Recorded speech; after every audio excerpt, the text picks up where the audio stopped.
Assalamualaikum warahmatullahi wabarakatuh. Halo rekan-rekan semuanya, gimana kabarnya?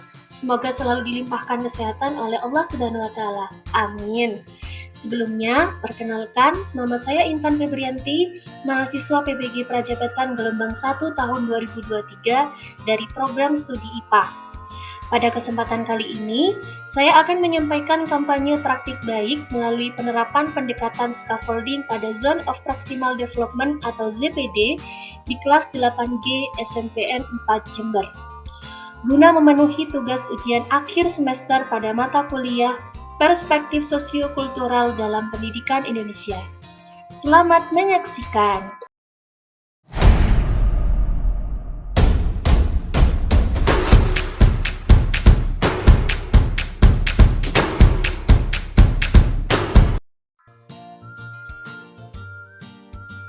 Seorang guru tidak hanya berperan untuk menyampaikan materi atau transfer knowledge, tetapi juga mampu memahami kebutuhan peserta didik dan memastikan mereka telah mencapai pemahaman terhadap konsep yang telah dipelajari. Pemahaman konsep adalah pengetahuan yang melibatkan pemahaman secara menyeluruh tentang konsep dasar pada materi pembelajaran tertentu. Dalam pembelajaran IPA, peserta didik harus memahami suatu konsepnya terlebih dahulu supaya dapat memecahkan masalah dan mampu mengimplementasikan pembelajaran tersebut dalam permasalahan dunia nyata. Jika pemahaman konsep dikuasai dengan baik, maka peserta didik akan mampu mengaitkan dan menghubungkan konsep satu dengan yang lainnya.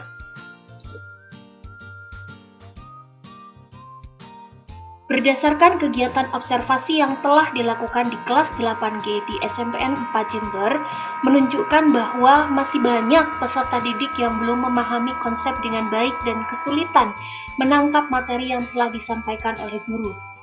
Ketika guru bertanya mengenai konsep yang baru saja dijelaskan, hanya beberapa peserta didik saja yang dapat menjelaskan kembali konsep tersebut. Hal ini diperkuat pada saat mengajar di kelas 8G, guru menuliskan, memberikan contoh dan menjelaskan materi, kemudian beberapa peserta didik mengatakan paham. Namun, ketika guru meminta peserta didik untuk menjelaskan ulang materi yang telah dipahami, peserta didik tidak mampu menyampaikannya walaupun dengan satu kata pun. Hal tersebut menandakan bahwa pemahaman konsep peserta didik masih tergolong rendah.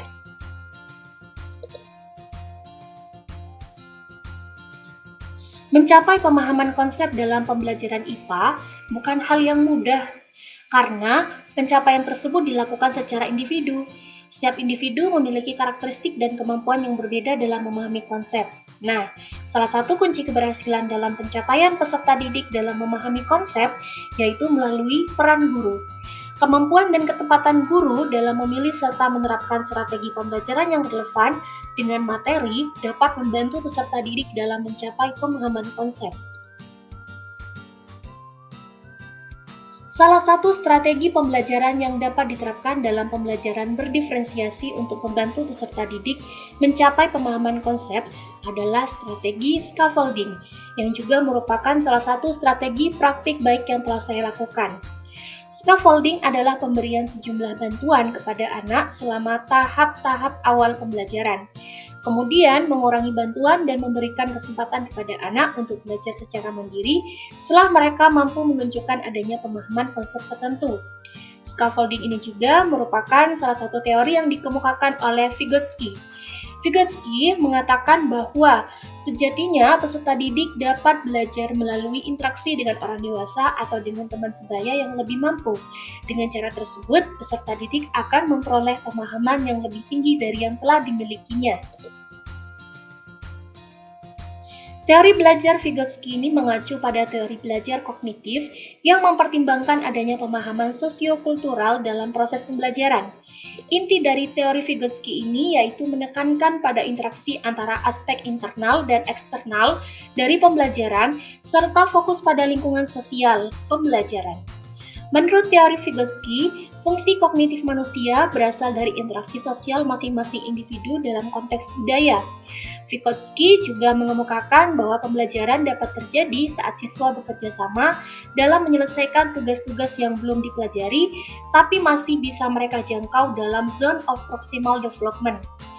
ZPD ini adalah jarak antara kemampuan siswa untuk menyelesaikan tugas dengan bantuan orang dewasa maupun berkolaborasi dengan teman sebaya dalam proses pemecahan masalah secara mandiri.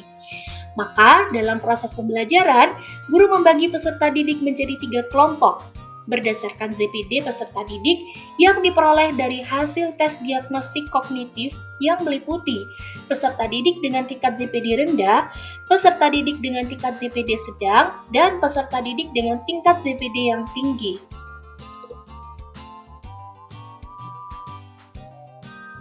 Adapun proses pembelajaran praktik baik dan juga replikasi terkait penerapan scaffolding pada zone of proximal development, di mana guru menyajikan 3 tugas belajar secara berjenjang sesuai taraf perkembangan dan kemampuan kognitif peserta didik. Jadi, peserta didik dengan tingkat ZPD rendah akan mengerjakan soal dan melampirkan jawaban terkait soal sistem pernapasan melalui pemikiran sederhana. Sementara peserta didik dengan tingkat ZPD sedang memperoleh tugas terkait materi sistem pernafasan yang mendorong pemikiran lebih kompleks. Kemudian, peserta didik dengan tingkat ZPD tinggi mendapatkan tugas mengerjakan soal terkait sistem pernafasan berupa studi kasus yang diuraikan secara spesifik dan juga pemikiran kritis. Peserta didik saling bekerja sama untuk menyelesaikan tugas yang disajikan dalam LKPD. Selanjutnya, guru memantau perkembangan siswa dan memberikan bantuan secara bertahap yang dapat mendorong siswa untuk belajar mandiri. Di sini, guru dapat memberikan bantuan berupa isyarat, kata kunci, dorongan, contoh, atau hal lain yang dapat merangsang kemandirian belajar siswa dalam menyelesaikan tugas. Lalu, secara bertahap, guru mengurangi bimbingan yang diberikan dan membiarkan siswa menyelesaikan tugas secara mandiri. Hal tersebut dilakukan agar siswa tidak ketergantungan dengan bantuan orang lain maupun dengan guru. Adapun hasil penerapan scaffolding pada ZPD peserta didik kelas 8G SMPN 4 Jember dapat dilihat pada gambar grafik kemajuan tingkat pemahaman peserta didik yang mencakup perbedaan hasil tes diagnostik dengan tes sumatif peserta didik berikut ini. Strategi scaffolding pada ZPD yang diterapkan di kelas 8G di SMP 4 Jember ini membuahkan hasil yang maksimal. Siswa dapat belajar sesuai dengan tingkat perkembangannya dan mampu memahami konsep dengan baik melalui bimbingan guru yang ditunjukkan dengan adanya peningkatan hasil belajar. Dengan demikian, dapat dikatakan peserta didik telah mampu mencapai tujuan pembelajaran sesuai dengan tahap perkembangan dan potensinya. Adapun yang menjadi catatan penting bagi guru dalam penerapan strategi scaffolding pada zone of proximal development yaitu guru tidak hanya terfokus memberikan bimbingan pada siswa dengan tingkat ZPD rendah, karena sejatinya semua peserta didik juga membutuhkan bimbingan sesuai tahap perkembangan dan potensinya masing-masing.